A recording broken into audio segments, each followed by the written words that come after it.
Welcome back to Too Much Future, your guide to the Fallout games and beyond. But just the Fallout games right now. We played Fallout 1. We played Fallout 2. You're interrupting before you're even introduced. This is the first I've heard about the Beyond part, so... Well, look. Now, is that maybe a part of the intro to Mages and Murder Dads and I got confused? Maybe. But maybe not. We don't know. We don't. But we don't know who you are yet. So we played Fallout 1. We played Fallout 2. We played Fallout 3. You're now playing Fallout New Vegas. With me, as always, is Michael. Hi. See, there we go. And I'm Cameron. Just no one's got any decency anymore. I couldn't even get it out. Oh gosh. So here's a little this is gonna sound like a bit, but it's not a bit. Okay. I listen to a lot of podcasts, a lot of different types, and I hear a lot of ads on those podcasts. And I heard I've heard several of this formulation recently. You should try blank service, or you should buy blank item. It's the Tesla of blanks. Right? So you should buy cool guy shirts. It's the Tesla of shirts. Now, Michael, what do you think that means? Because I'm bewildered by it. Really irritating people like them, and sometimes they catch on fire. Oof. Well, so I thought, I think it's good marketing, probably. Like in a general sense, to compare yourself to a product you want to be compared to. Mm-hmm. And you don't want to compare it to a product in the same field, right? We don't want to be the Chip and Ironicus show, even though that's not a thing. But we, the Chip and Ironicus Final Fantasy VII remake of us, right? That doesn't make sense. A Fallout podcast. That doesn't make any sense. No, I'm kind of lost now. Yeah, well, I'm just saying you want to always compare yourself to something that is outside of your immediate domain. Like Tesla makes cars, this person makes shirts, then, there's no confusion in the marketplace. So I think that we should compare ourselves in this show to another thing that we really like and think's really good. Obviously not Tesla, because I don't think either of those things about Tesla. I was going to say, in something that's also not in the field? Mm-hmm. Yes. So here's my pitch. I was thinking about this in the car, and this is my maneuver. Are you familiar with the film Tommy Boy from 1995? Yes, I am. Okay. The most famous alum of Marquette University, as someone told me recently. Tommy Boy in that film. So Tommy Boy, the film, is all about trying to rescue Callahan Auto, which is a family-friendly, locally, managed, non-major corporation auto parts division, business. Mm-hmm. It's everything good about American labor. That's the fantasy. Mm-hmm. I think Too Much Future should be the Callahan Auto of podcasts. Okay. And we should refer to ourselves regularly as the Callahan Auto of podcasts. All right. Yeah, let's go for it. The Callahan Auto of podcasts. Yeah. Welcome back to Too Much Future, the Callahan Auto of podcasts. It just rolls off the tongue. Mm-hmm. Anyway, that's what I was thinking about earlier today. Okay, on with the show. What did we do this time, Michael? This is probably, I don't know, now that I've talked about Callahan Auto for a full 5 minutes at the beginning, I don't know how this is going to shake out, but I think this will probably be a little bit of a shorter episode because we did a pretty delimited thing. Mm-hmm. Because you've kind of broken out the game for us to understand what the play is, and at the end of last episode, I was given the mission. Hey, you need to go talk to a bunch of different people in order to get them to buy in for Tonk for the NCR. But I don't know what Lucky Nell is actually up to here. Lucky Nell's just kind of seeing how things go. She's going out. She also has to meet people.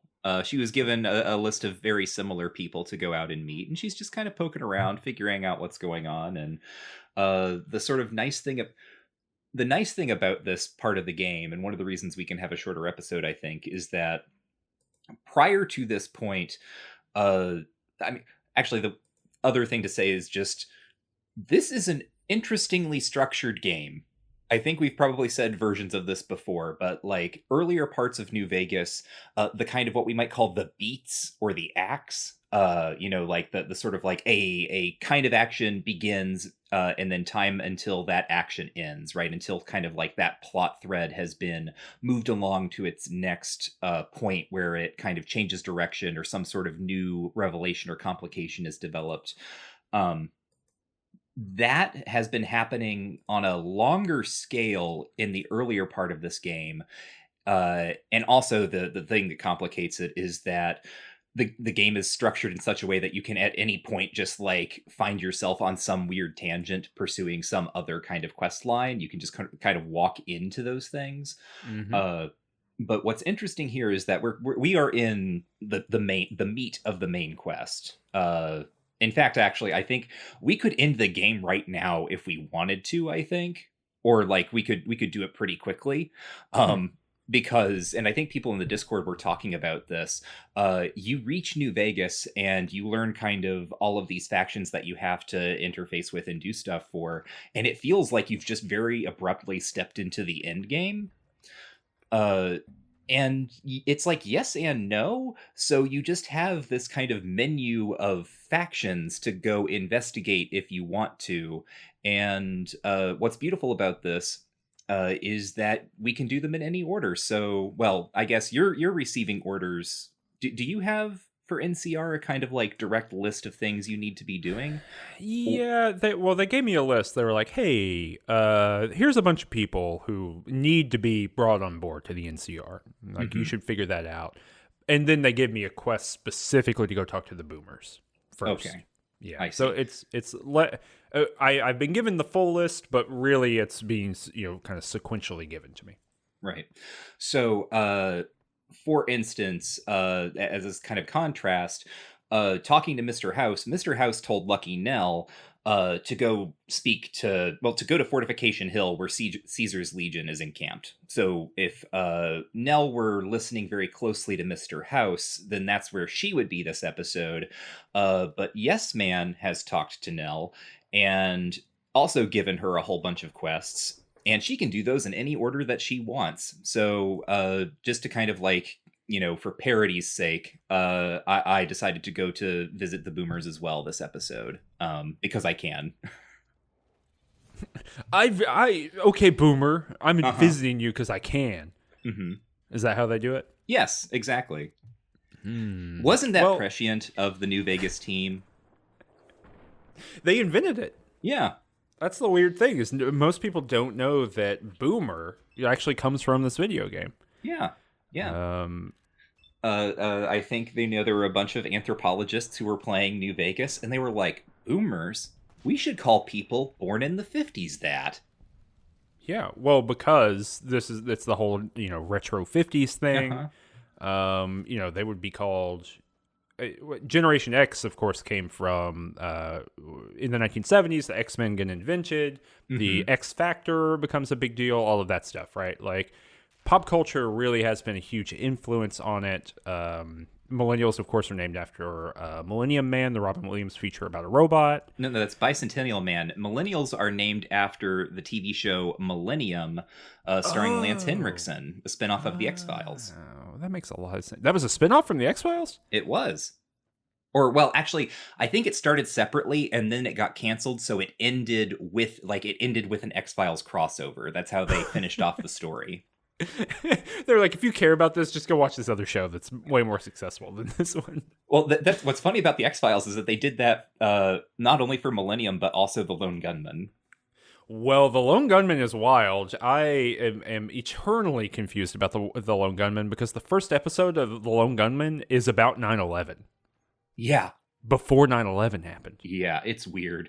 It is extremely weird. I don't know why Zoomers are named Zoomers, though. Because do you remember there was a car commercial back when we were younger where the kid looked at the screen, or he like looked at the camera and he went zoom zoom. Yeah, that's and I right. think in that song. Yeah. Mm-hmm. All the people who are Zoomers were just born then when that commercial was on the air. So yeah, it's kind of like a BC AD split. you're a millennial if you're before that commercial, you're a Zoomer if you're after. Well, that makes a lot of sense. Mm-hmm. Pop culture is a really important thing, y'all, and being able to analyze it and think about it is, something you should think about too. And we go to the boomers. I don't have any map markers or anything in between, so I can't teleport. So I just walk my way across the desert. Got to fight some critters a little bit, find some people who are addicted to chems just hanging out.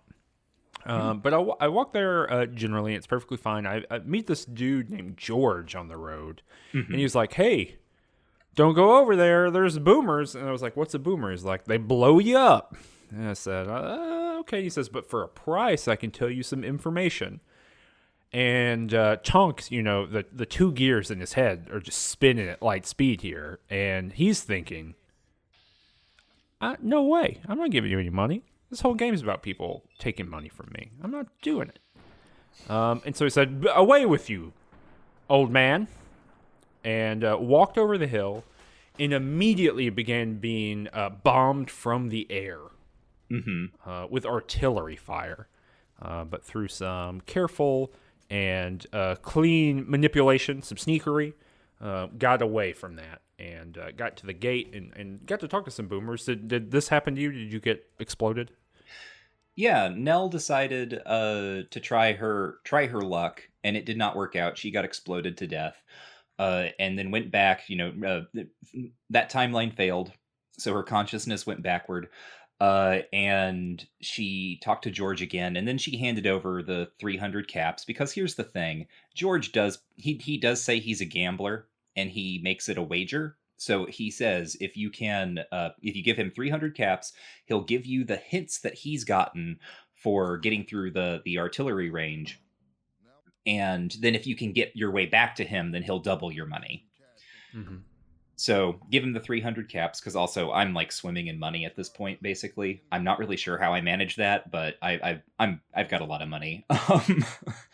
Found a couple of snow globes, and Mr. House pays handsomely for them. But then the thing you get is like this weird little note from nowhere that's just like, here's how you get through the boomers' artillery. Just basically hug to the left. Like really? Like hug that little rock wall to the left?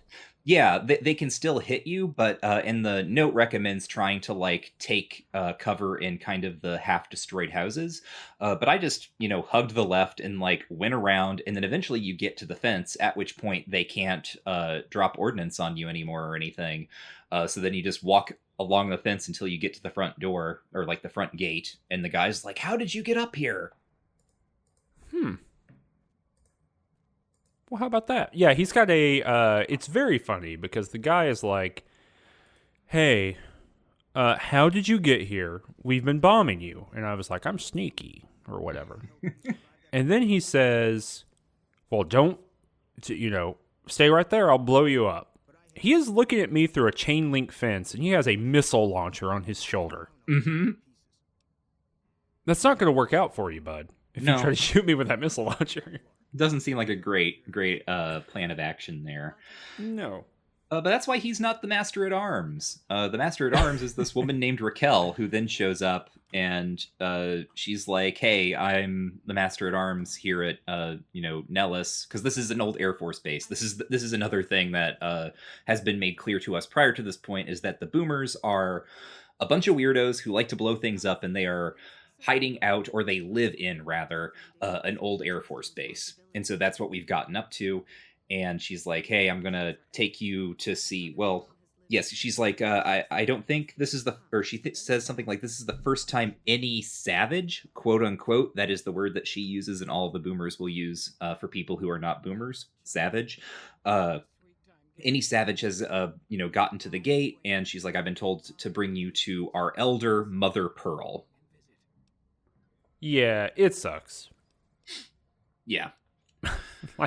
like this whole maneuver, right? Like this maneuver is like they are their own society, and they are like cut off from the rest of the world, and everyone else gets like this, a label appended to them. And I totally get what they're trying to do here. Like, there's no part of me that doesn't understand what's happening here, but it feels like a concept that is kind of driving itself and is not responsive to the world around it, because this thing is like 2 miles from Vegas. Mm-hmm. Like, there's no way that these people who live at this military base are cut off from the rest of the wasteland. Are you kidding me? Like, Caesar's legions running around out here, the NCR running around.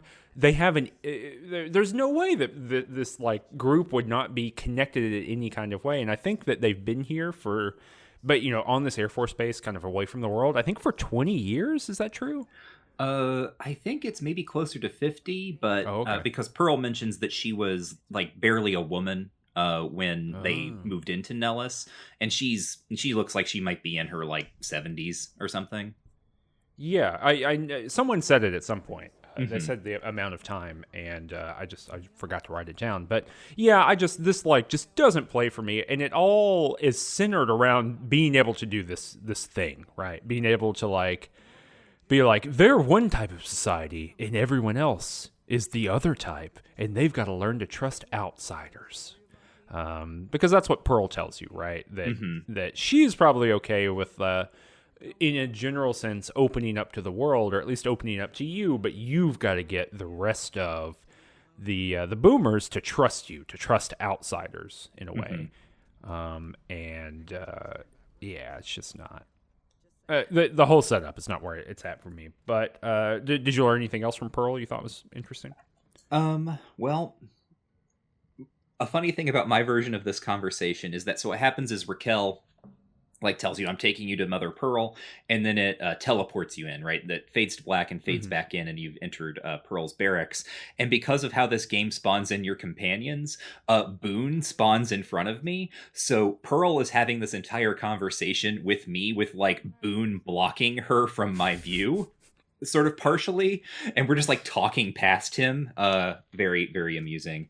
And yeah, just to sort of like echo what you've said about I understand conceptually what the boomers are doing and what this is kind of aiming for, right? When they call other people savages, we are meant to take that with some irony as the player. Like it is very clear to me that that's how we're supposed to understand that.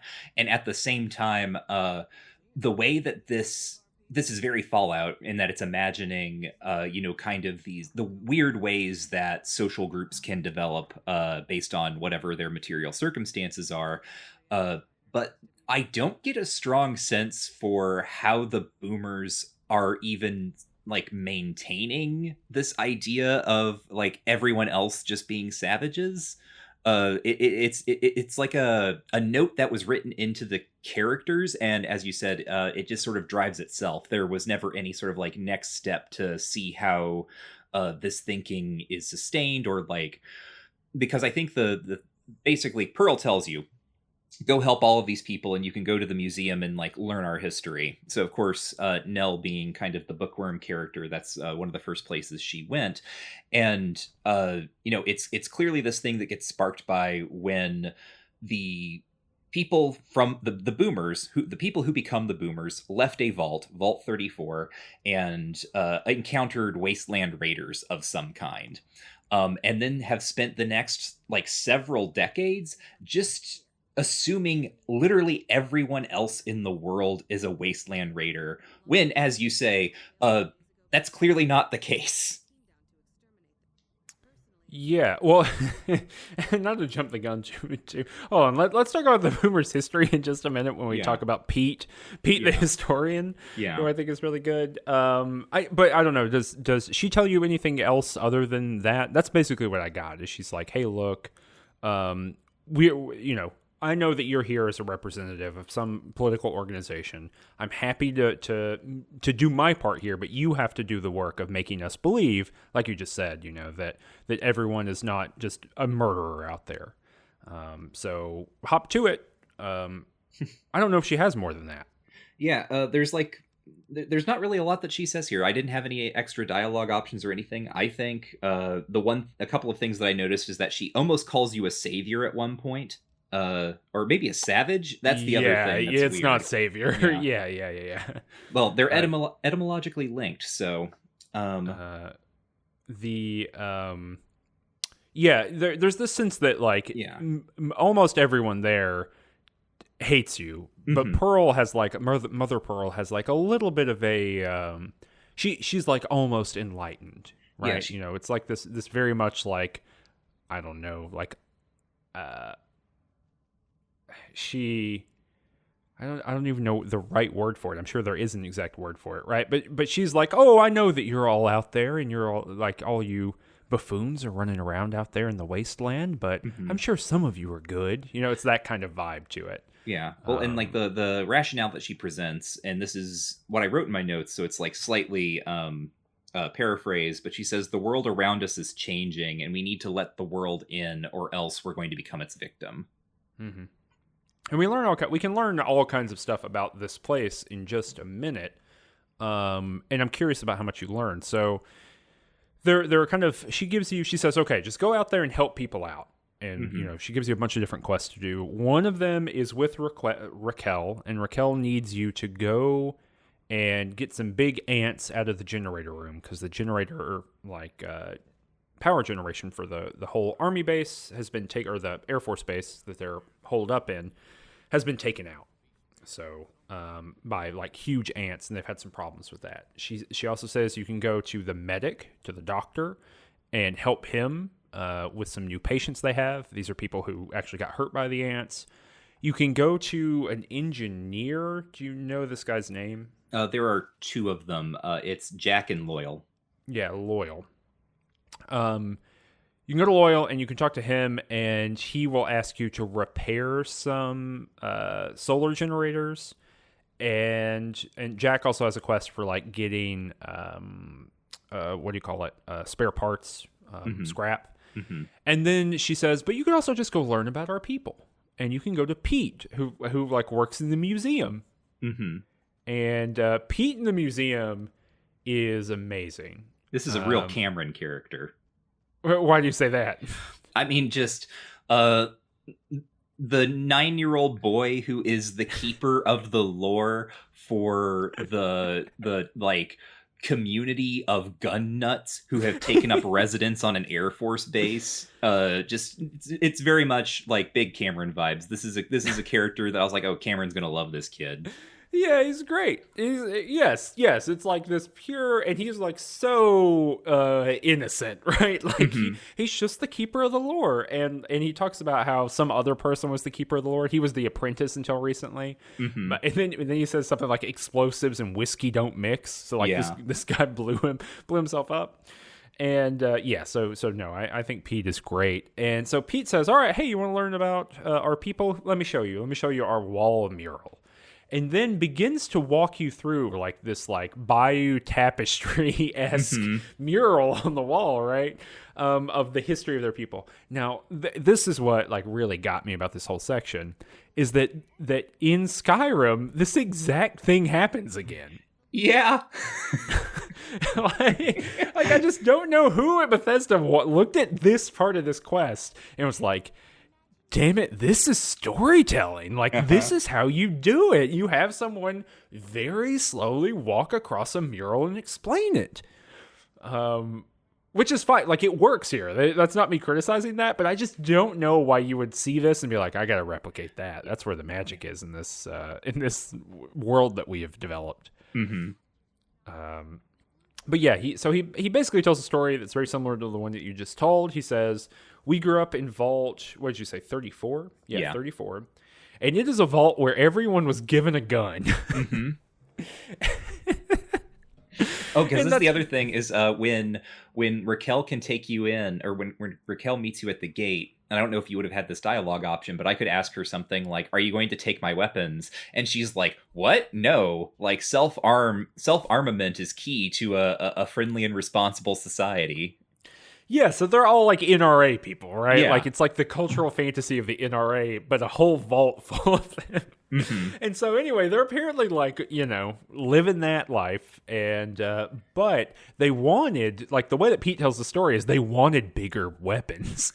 And the overseer wouldn't let them have the biggest guns. Hmm. And so they left the vault in search of the biggest guns. And so another fun fact here is Vault 34. Do you remember? I can't remember his name. I think it was Sam, the guy we met back in the RepCon facility who thinks he's a ghoul but isn't. Mm-hmm, mm-hmm. That's where he came from. He came from Ah. Vault 34 too. And when you talk to him back during that quest, he mentions what it was like growing up in Vault 34, and everyone is just like shooting guns all day and like doing military drills and stuff. Well, so it got added to my map, and I didn't go look at it. Are there people still in Vault 34? Do we So know? I did not do this for this playthrough, but I remember what it is. You go back to Vault 34, it's abandoned because what actually happened, you discover, is that the boomers essentially, like the people who became the boomers, essentially staged an insurrection Mhm. because the overseer of the vault was keeping like the vast majority of the guns locked away, and the people who became the boomers were like, oh no, those are our guns, we need them. So they staged an insurrection, they escaped, and this destabilized the vault to such an extent that I think there was like a second insurrection later, and at some point they damaged the reactor core, which is what's his face, who thinks he's a ghoul, is talking about. He's like, Yeah. they made me maintain the reactor, and it was turning me into a ghoul, and so I left. But it turns out after he left, the reactor did in fact melt down, and it turned everyone else into ghouls.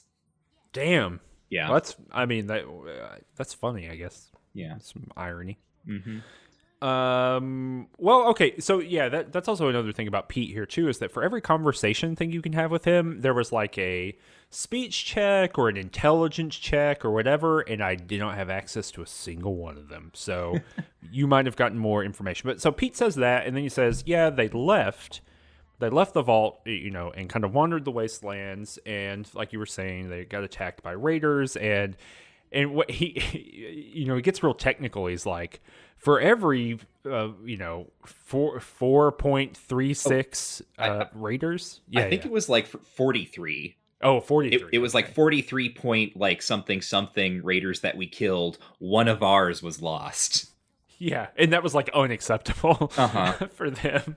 And so they had to like figure out, they find the Air Force Base and they do all that kind of stuff. But they're like messianic fantasy, right? They're like religious fervor is that there is a bomber in that they have found. They found it in I think like a museum, and they have brought it back to the base.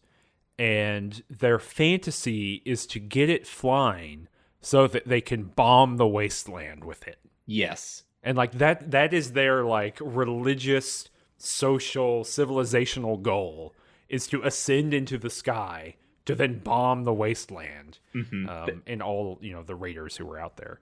Yeah, he says his like almost again a paraphrase, but it's very close. Our destiny is to rain ordnance on savages. Yeah, he's so the boomers suck. The boomers Yeah. are bad. They are not good.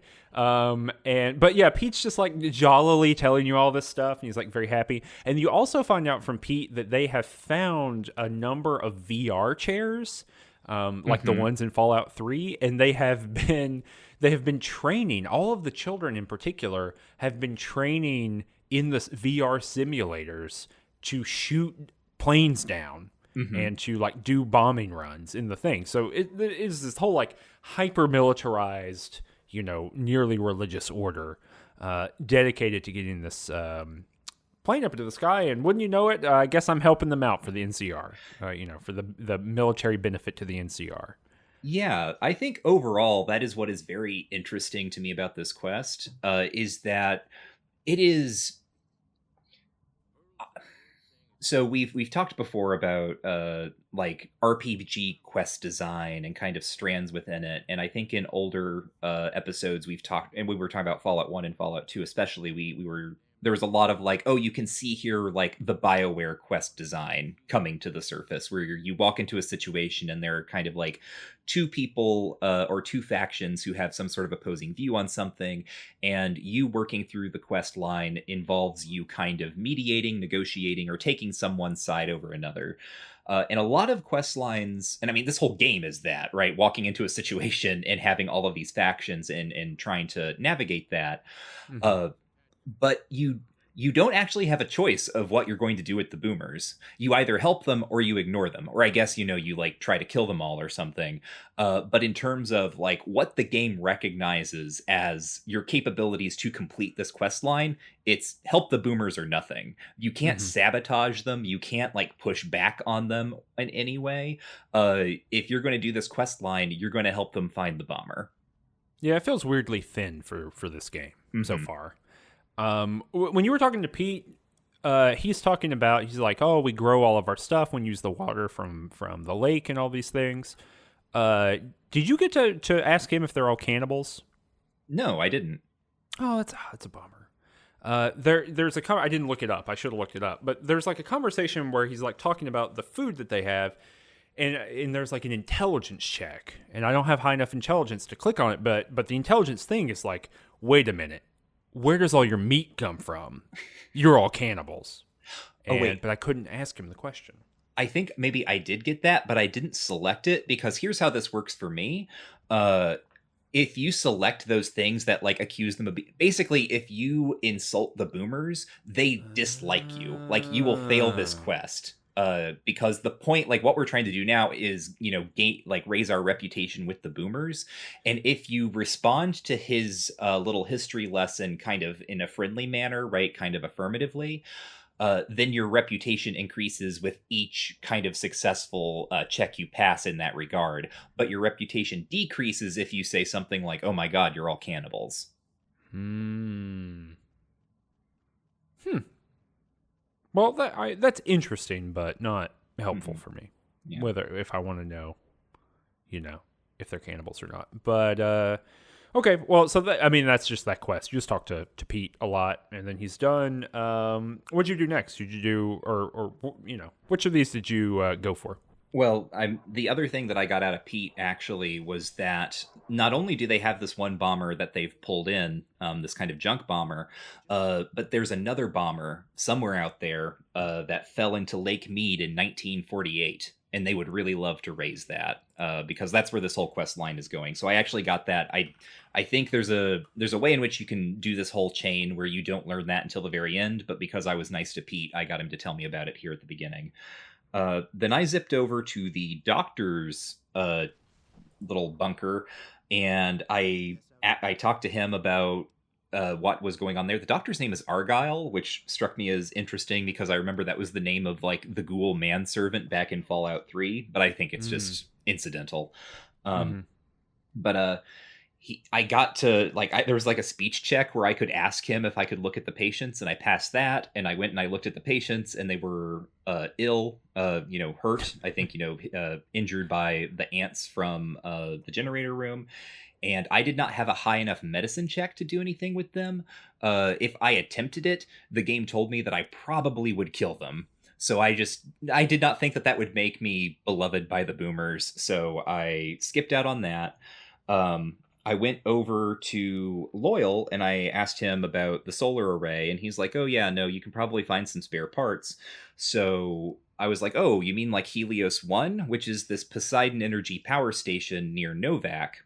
That we passed much earlier in the game, and there's some quests there that we're going to do later. But I went back there to check that place out, and got onto, because it's a power station and there's just a huge field of solar panels behind it, and I get into the Mm-hmm. field of solar panels and I find the ones that can be checked for scrap, and I don't have enough of a repair skill to do any of this, so then I go back to Nellis to figure out what else I can do. I figure I can probably kill some ants, as Raquel wanted me to. So I get the lowdown from her, which is that there are these ants, like giant ants, have burrowed up into the generator room. They hurt some people. I would like you to take care of them. But be careful because I think they're like eating gunpowder or something. Hmm. Because if one of them exploded when it was hit with a flamethrower, and the same with laser weapons. So be on the lookout for that. Also, Loyal said that he may have something that could help out, so you might want to talk to him. So I went back and I talked to Loyal, and he said that he was working on some sort of sonic emitter that would, if you just placed it on the ant hill, it would have killed all the ants. But it was still experimental. He wasn't sure it was going to work. And luckily, I had enough of a science skill that I could just be like, well, if it's the 24,000 frequency megahertz, blah blah blah blah, just say some babble to him, and his response was like, "My God, you're right, fantastic. Well, here you go," and he handed it over to me. And so I went and I investigated the generator room. Got blown up a bunch of times because I forgot that Eddie, my little iBot companion, has a laser weapon. They specifically say don't use laser weapons too. Yeah. Well, and I don't use laser weapons, so I'm like, oh, that's fine. That's fine. That works for me. I don't use energy weapons, but I forgot that I have a robot with me. Also, this is a weird thing. All of the boomers, they're like little incidental barks when they see me. They would be like, I can take care of that robot problem for you if you want, or something. They keep saying that to me, which suggests maybe they hate Eddie, but I don't know. I don't know why they keep saying that, but they keep say saying something it. similar about my little robot dog running around, whose Huh. name I don't know. Yeah, I don't think they're saying take care of that robot for you, but they're like, you better watch that thing, Oh, like okay. that kind of thing. So I don't know. Maybe they just hate companions who are not humans. Maybe. But yeah, so I mean, eventually I got down there and I put down the sonic emitter. I made Eddie wait in the foyer of the generator, and went down and placed the emitter and killed all the ants. Did that work out basically the same for you? Yeah, it was like a real hell of a time down there though, because it's not. So now that I have my like straight razor that hits 400 times per minute, Mm-hmm. and I have the thing where every time I get a crit, it knocks ragdolls whatever I'm fighting. Everything is just ragdolled all the time. So I had like at some point during this quest, I got attacked by a young Deathclaw, and I just beclowned this thing. It's like flopping across the wasteland as I'm slicing into it for 1 damage per second or whatever, but it can never get back up again. But the same thing happened with the ants, so that's pretty cool. The problem with it being that they everything is like dark, and I couldn't figure out exactly what I was supposed to touch, and I had to like keep trying to figure out where the hell the ants were coming from. It's very confusing to me, kind of physically in the zone, but I did do that. Yeah. Yeah, the whole design of this kind of area feels unclear in a way. Like, it doesn't feel like a video game level is actually what I would say. It feels almost naturalistic, like they designed a generator room and they were like, okay, and then there's an anthill here, and then here are the buttons you have to push to restart the generator. But it is like dark and obscure in a way that can be very confusing. And also, I think ants are just kind of spawning in indefinitely until you kill so many of them. Did you do any of the repair or medical quests? I hit the same brick wall you did with the medical quests. It's really funny because you go in there and he's like, "Hey, these people, I don't have any supplies. If you can help them, go ahead and try it out." And I was like, "Well, I don't have any medical training." And he said, "Well, you probably shouldn't do this then."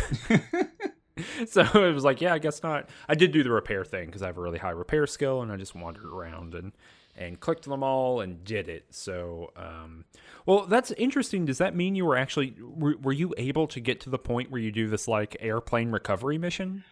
I was able to do that eventually, but I had to do a little bit of extra scrounging for reputation. So there are a bunch of child boomers called mini boomers. Mini boomers, Yeah, yes. running around on the base.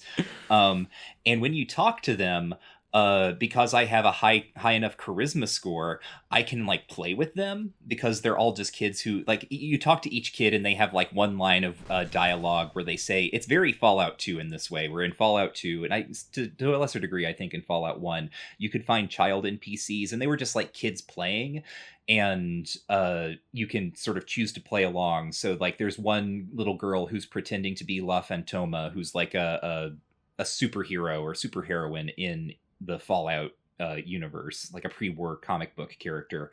Um, and you can respond if you have a not high enough charisma with something like, oh my goodness, it's like the dark angel of justice phantoma or whatever. Reinforce, kind of play with them, and the kids like that, and you get a little reputation boost for that. So there's like 7 or 8 kids, and you just go through and do this with all of them. And of course, because it's a Fallout game, and harkening back to Fallout 2, there's one kid who is like pretending to be, I can't, he calls himself like the bread brick something, like some other kind of juggernaut or what have you. And I could just give him drugs. Like Okay. I could Okay, either cool. like I could either play along with him or be like, you know what a real rush is, kid, and like hands over some jet. Wow. I did not do that.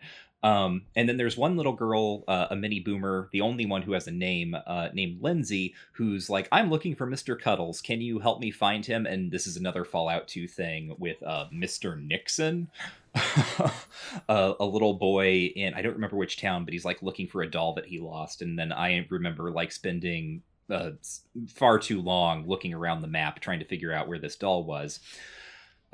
Well, it turns out that it's just as hard to find a tiny little teddy bear, Mr. Cuddles, in the vast space of an Air Force base, especially if you're navigating it in first person. But so I had to look that up to figure out where it is, but it's just like hidden behind a crate in one of the hangars. So I picked that up and gave it back to her. And then I talked to Jack, the younger engineer, and I had an option. Well, I asked him, can I help you out with anything? And he mentioned what you already said, which is like you gather like 50 pieces of scrap metal or something absurd. Wow. Yeah. And that was one, but then I think maybe because I had Black Widow, I had another option, because he's like, well, there's this other thing, but I don't know, she's something. He mentions a woman, and then I could use Black Widow to be like, well, wait a minute, what are you talking about? And he mentions that there is, he knows that there is a place called the Crimson Caravan outside of Nellis, because he does kind of he looks through his binoculars or whatever, and he sees at Crimson Caravan this woman, the most beautiful woman in the world with short red hair, and she's also looking in his direction with her binoculars, and he thinks sometimes she's looking directly at him, although she's probably just looking at the Air Force Base. She's probably just doing her own surveillance. And I was like, hey, I could probably go check this out for you if you wanted. And he's like, oh, well, that would be extremely weird, but sure, go ahead. So I zip out to the Crimson Caravan, and I look for a woman with short red hair. I find her. Her name is Janet, and I'm talking to her about... Of course. By the way, of course her name is Janet. Like Fallout New Vegas, of course her name is Janet. Yes. Yeah, her name is just Janet. And I tell her, there's this nice looking blonde boy back at Nellis who's been interested in you. And it turns out she has in fact been looking at him. They've been like spying on each other essentially. And she's like, and I'm like, would you like to meet him? And she's like, well, sure, except for the part where the boomers kill everyone who tries to get close to them. That's kind of a problem. Yep. So I zip back to Nellis, and I talk to Pearl. And I'm like, hey, Pearl, Jack has a crush on this girl from the outside. And, would you like her to, would you let her come in? And Pearl is kind of like, well, I don't think people are going to like it generally, but, sure. Like, if you can figure out a way to make this happen, go ahead and try it. So then I go back to Jack and talk to him. I'm like, great news. Pearl said that your potential, first of all, your potential lady friend is interested in you. And then second of all, Pearl has said she can come visit. And then he's like, oh no, what if she gets exploded? And so he gives me a Vault 34 jumpsuit and tells me to give it to Janet so she can put it on, and that way the boomers won't attack her while she's approaching. So then I head back to Crimson Caravan. I hand over the jumpsuit to Janet, although I do have the option of not doing this. I can just tell her to go. and presumably she will get exploded and I will get bad karma. But that's another way for this quest to end.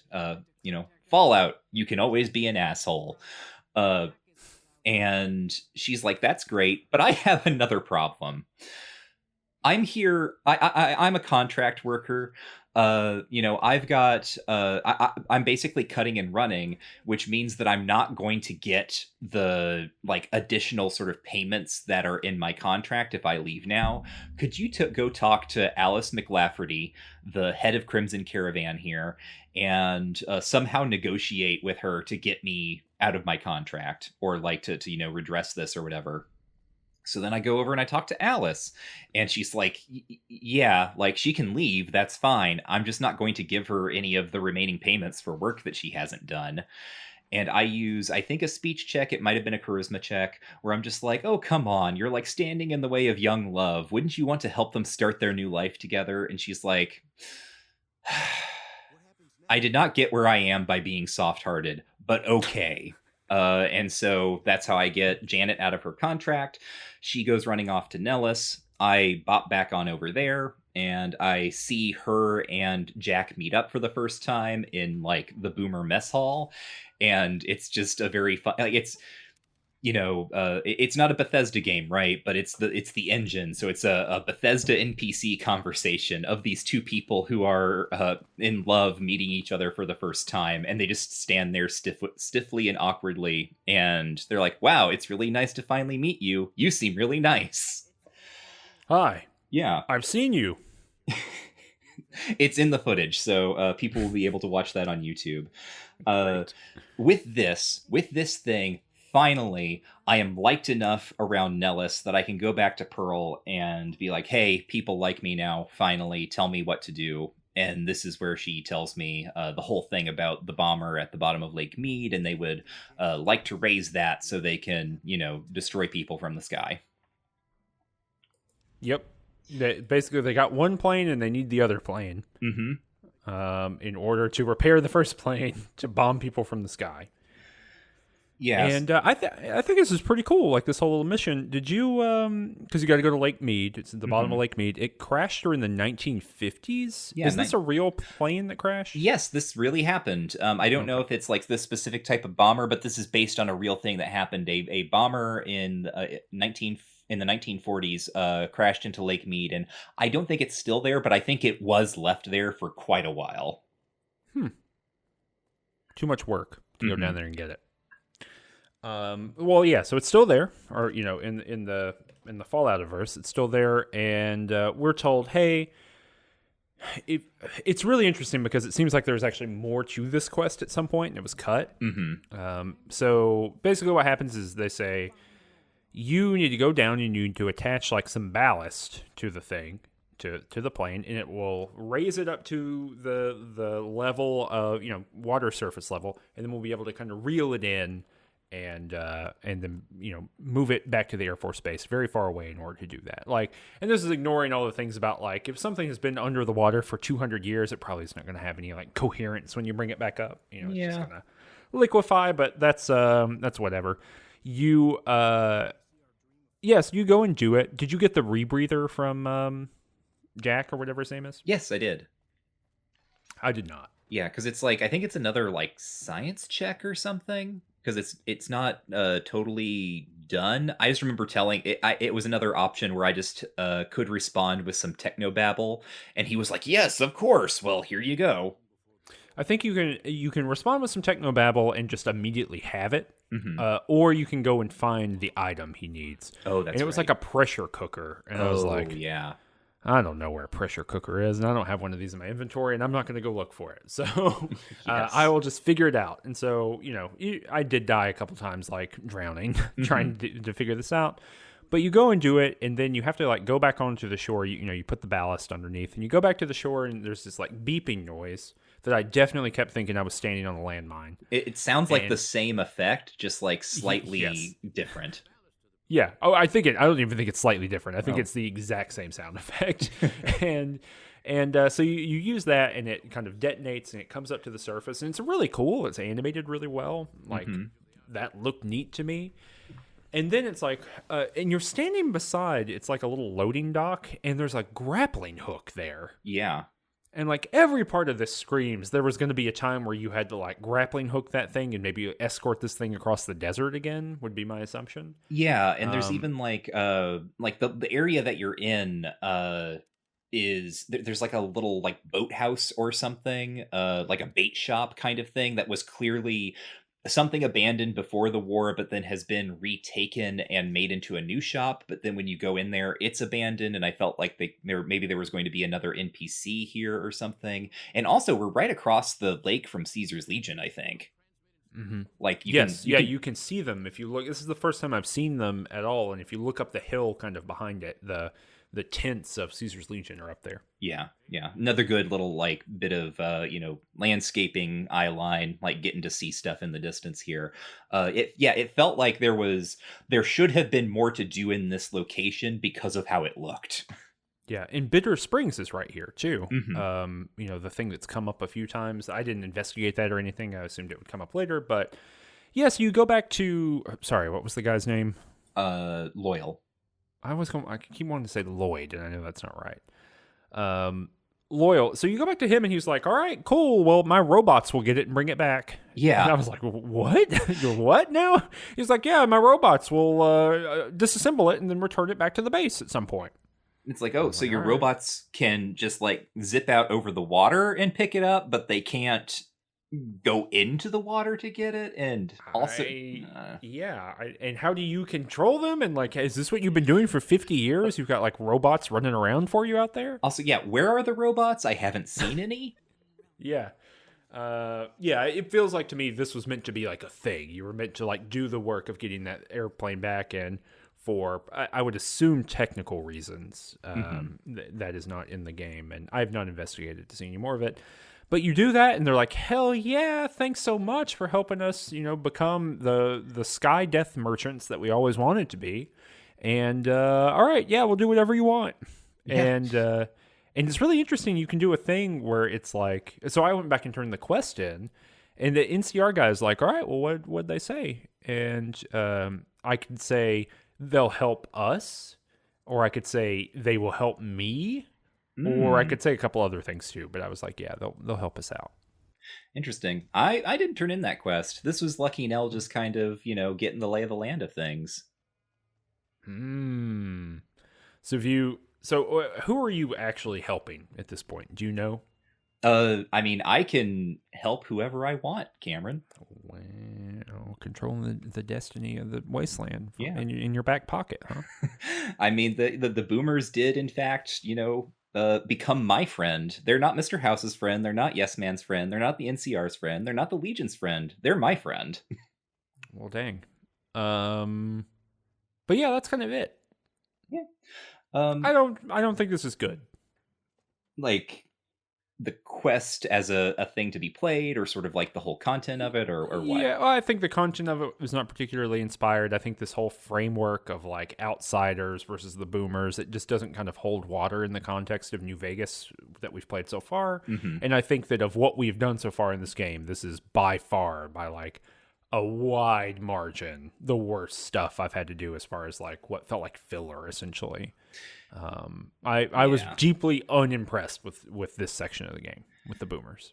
Yeah, I feel like something really interesting could have been done with the boomers, but I also, like you, I think it got foreshortened quite a bit for some, production reason.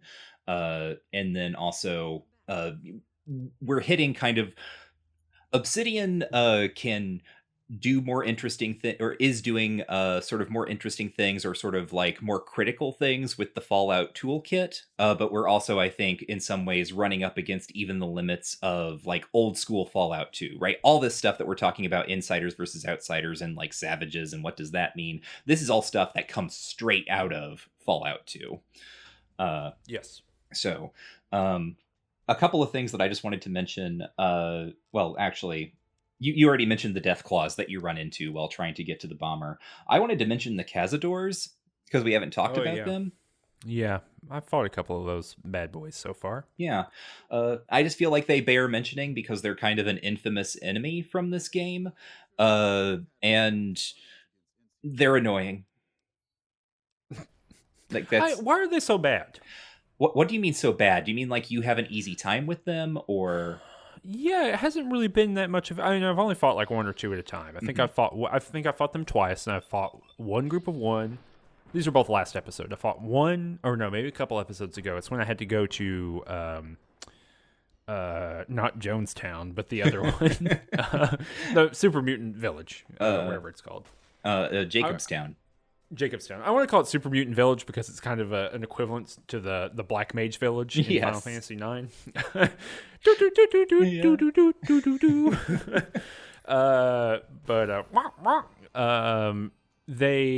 But yeah, so I fought them a few times, and I know that they are infamous in this game of being like annoying and difficult to deal with, but I haven't had a particularly worse time with them than any other creature. I think the thing that makes them bad is one. I think we're only fighting juveniles at this point. I think you only encounter like the full grown Cazadors at a certain level. But they were designed to be annoying by Josh Sawyer specifically. Like he has posted about his thought process, which is like I wanted to make a kind of mid to late level big enemy that would just be annoying for players that they would also probably underestimate because it's like a big bug that's brightly colored. But the thing that is really annoying, at least for my play style, is that they poison you. And that means you always have to have some anti-venom on you, which is fine enough. If I get poisoned and my health's going down, I can use anti-venom on myself. But they will also poison your party members. They're going to poison Boone, and he's just going to run around behind me, slowly dying and not doing anything until he does in fact collapse. Dang, and you gotta wait for him to get back up Yeah. because he's unconscious. Mm-hmm. But yeah, I didn't have a very bad time with them. I remember my first playthrough of this game finding them nightmarish, and I don't know if it's just because I've gotten so good at playing Fallout games by this point that it was like I'm shooting a lot of bullets, but luckily I have a perk that lets me shoot a hell of a lot of bullets at once. So I'm blasting off their wings and murdering them, but they're still poisoning Boone. He doesn't have that perk.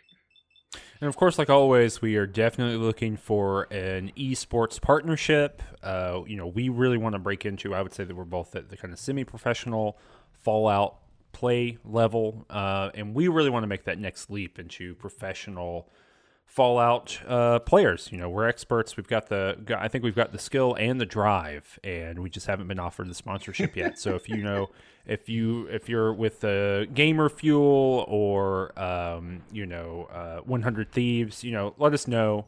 A big box of rogues who fight all the time. Any of those like big important esports teams.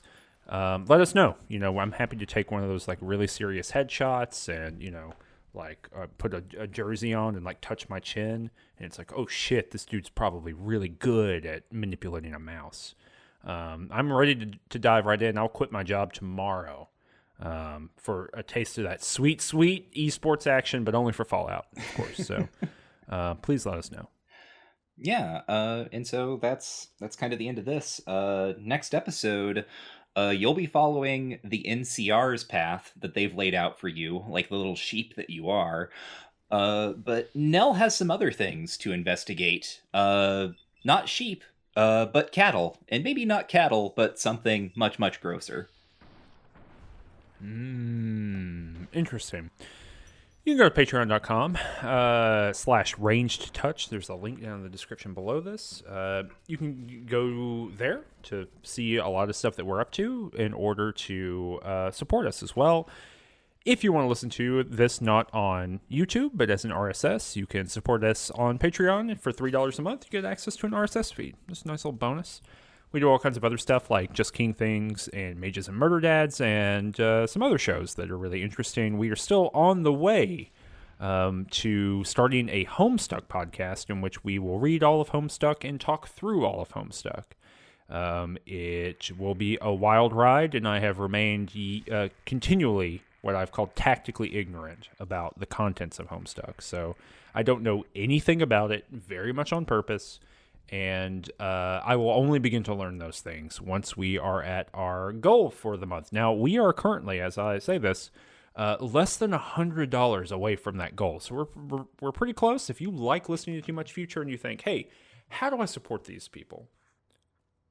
Go to patreon.com/rangetouch in order to do that. As little as $1 a month helps us get to our next big goal and, get some additional stuff for you to listen to if you're interested in that. So, yeah, I don't know. Michael, I think it's probably time for you to take us out with the beautiful catchphrase.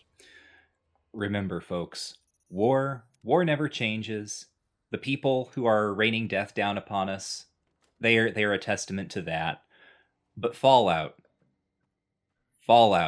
sure does change. Everything changed.